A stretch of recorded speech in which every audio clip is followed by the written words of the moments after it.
Vamos con la pena. Oh. Una.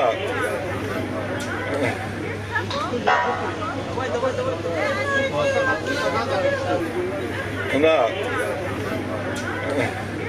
ҳуҷҷатҳои худро дуруст кунед. дӯстони азиз, мана ба дасти мо боз як навори дигар афтид ки ҳоло дар охир ба шумо мегузорам тамошо кунед чӣ тавр аз бозор муҳоҷиронро як то бароварда тафтиш мекунанд онҳоро, ҳуҷҷатҳояшонро ва онҳое ки камтар мушкилӣ доранд дар ҳуҷҷатҳояшон.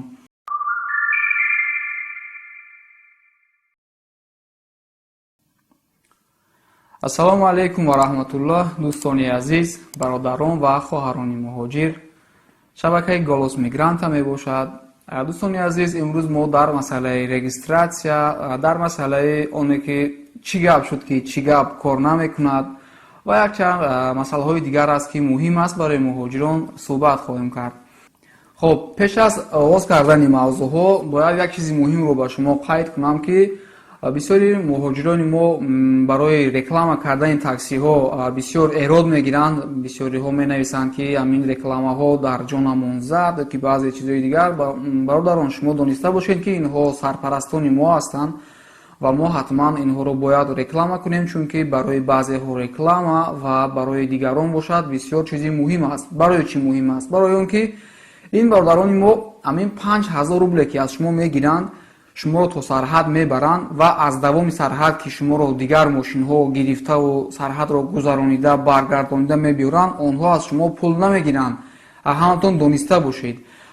амин бародарон маблағи онҳоро медиҳанд. аз ҳамин 5000 ки аз шумо мегиранд, маблағи вайҳоро ҳам медиҳанд.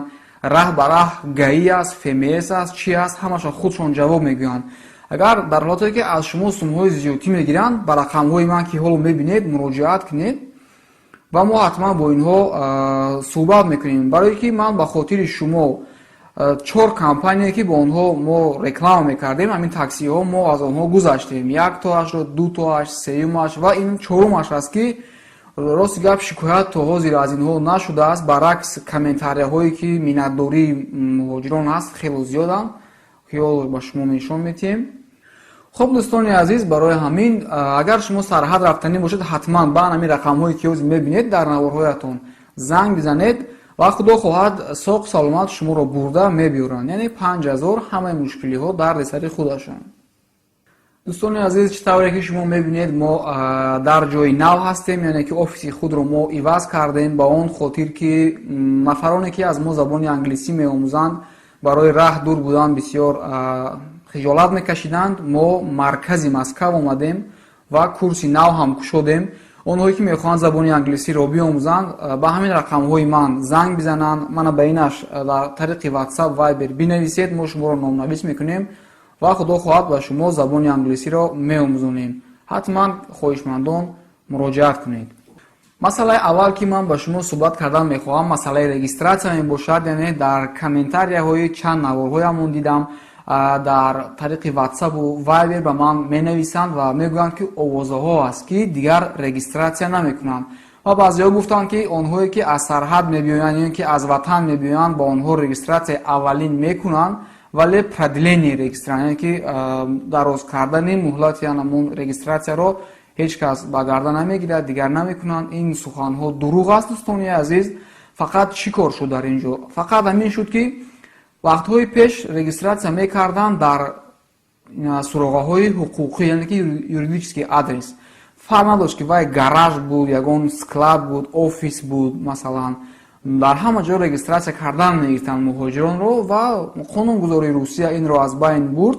фақат регистратсия карда мешавад дар хонаҳо, дар хостелҳо, масалан хобгоҳҳо регистратсия карда мешавад дар ҳамин хел ҷойҳо ва онҳое ки ҳамин корҳоро мекунанд, яъне ки ҳоло ҳам давом дорад, карда истодаанд. ва аз шумо як хоҳиш дорам ки ба ман барои дар куҷо регистратсия мекунанд, куҷо регистратсияи оригинал мекунад, куҷо намекунад, амин муроҷиат накунед дӯстони азиз, чунки ин кори чӣ тавре ба забони русӣ мегӯянд кори легални нест ва ман наметавонам ба шумо мисол ягон суроғаҳо бидиҳам, ягон адрес бидиҳам ки рафта дар ҳамин ҷоҳо регистратсия кунед худро, чунки ман худам ҳам маълумоти дуруст нисбати ин одамҳо надорам намехоҳам ки аз забони ман шумо боварӣ карда рафта ба дарди сар гирифтор шавед. Дӯстони азиз, фақат ба шумо як маслиҳати хуб медиҳам. вақте ки шумо регистратсия мекунед худро, ҳамон регистратсияро гирифта тариқи Google карта аст ку ҳамон суроғаро нависед дар Google ва мувофиқи карта ҳамон ҷоро кӯбед ки ҳамон куҷо аст, ҳамон ҷойгиршавиаш агар ба Google карта меёбад ку сураташро, ҳамон биноро бубинед ки агар ҳамон ягон хобгоҳ бошад, хостел, ягон ҷои ҳамин чиз бошад, дуруст аст ки ин хостелҳо регистратсияҳои оригинал мекунанд. ва агар бубинед ки дар ягон склад ҳаст, ягон ҷойҳое ки ба хобгоҳу ба хостел ба хеле ҷоҳо монанд нест, дониста бошед ки шуморо регистратсияи фалшивӣ кардаанд ва мувофиқи қонунгузории Русия дар ин хел ҷойҳо регистратсия кардан иҷозат нест. дӯстони азиз, мегузарем ба мавзӯи дигар ки чанд рӯз шуд, яъне аниқтараш 1-2 рӯз шуд ки муҳоҷиронро саргардон кардааст ва ба ман зиёд саволҳо медиҳанд ки барои чӣ гап шуд ки чӣ гап кор намекунад.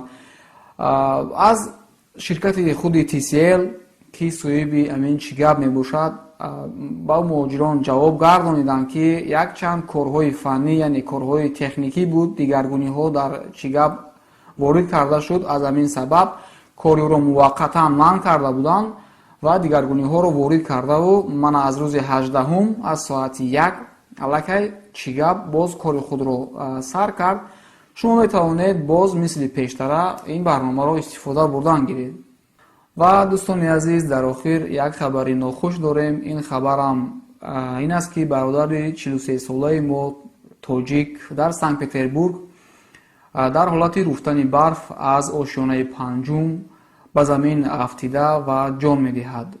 барои чӣ ин хабарро ба шумо мегӯям? барои он ки ба гӯши мо зиёд мерасад чунин хабарҳо ки як бародарро дар роҳ мошин зад, як бародар намедонам дар метро ягон кор шуд, як бародари дигар аз бом афтид, як бародари дигарро барқ зад ва амсоли инҳо бисёр хабарҳо ҳастанд ки дар натиҷаҳои рух додани ҳолатҳои фавқулода муҳоҷирони тоҷик мефавтанд.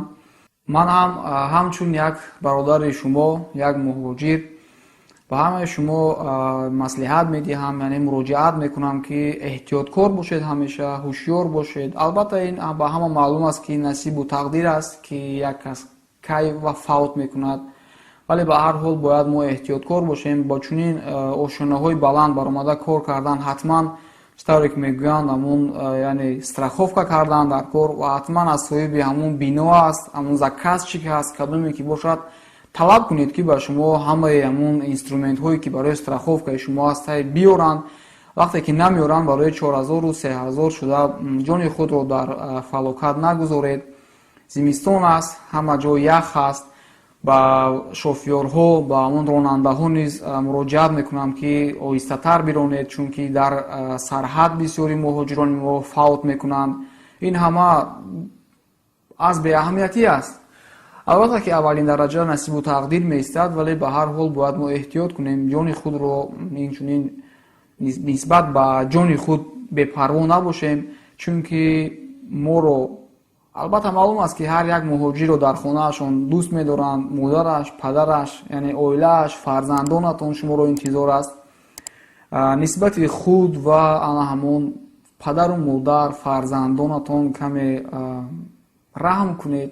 аз ҳамин хотир мақсади ҳамаи гапҳои ман ҳамин ки ҳамеша эҳтиёт кунед. дӯстони азиз, ва боз як пешниҳоди дигари ман, яъне боз як даъвати ман ба муҳоҷирон, ба бародарони азиз, яъне ин ҳам аз дилсӯзӣ аст барои шумо ки гуфтанӣ ҳастам ки ҳуҷҷатҳо, яъне ки ҳамон документҳое ки барои зист аст, барои патент аст, ҳамонҳоро дуруст кунед, чунки дар Русия имсол 2 маъракаи бузург аст. яке маъракаи интихоботи президентӣ аст ва дигараш гузаронидани чемпионати ҷаҳон оид ба футбол дар Русия баргузор мегардад. ҳамаи шумо огаҳ ҳастед ва барои хуб гузарондани ҳамин маъракаҳо, яъне мақомоти Русия, полиси Русия нисбат ба муҳоҷирон каме сахтгир шуданд ва ҳар рӯз дар ҳар ҷойҳо рейдҳоро мегузаронанд. ба шумо гуфтанӣ ҳастам ки документҳои худро, яъне ҳуҷҷатҳои худро дуруст кунед. дӯстони азиз, мана ба дасти мо боз як навори дигар афтид ки ҳоло дар охир ба шумо мегузорам тамошо кунед. читар аз бозор муҳоҷиронро як то бароварда тафтиш мекунанд онҳоро ҳуҷҷатҳояшонро ва онҳое ки камтар мушкилӣ доранд дар ҳуҷҷатҳояшон бор карда дар автобусҳояшон бурда ҳатман ки ҷарима кардаро депорт мекунанд, баъзеҳоро ба спецприёмникҳо мебаранд. мақсади ман тарсондани шумо нест. мақсади ман барои 3-4 ҳазор ба як мушкилиҳои калон гирифтор нашавед шумо дӯстони азиз. ман ин наворе ки мегӯям тамошо кунед ва ба ҳамин бо шумо худоҳофизӣ мекунем.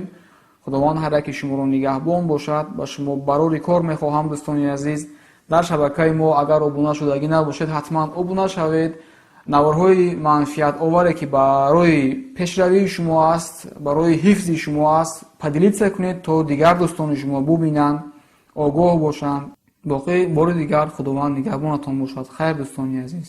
Нелегальная миграция – проблема, распространенная во всем мире. На территории республики с 1 февраля началась оперативно-профилактическая операция «Нелегальный мигрант» для выявления иностранных граждан, прибывающих без регистрации и прописки. Таких в Хасавюрте очень много. Они работают на рынках, на стройках. Место жительства у иностранцев непостоянное, так как есть риск быть пойманными и выдворенными обратно на родину. Мигрантов проверяли на наличие документов, разрешения на трудовую деятельность, медицинское свидетельствование. Далеко не все иностранцы готовы тратить время и деньги на получение всего вышеперечисленного. Им гораздо удобнее пойти на риски и остаться в тени, но ненадолго.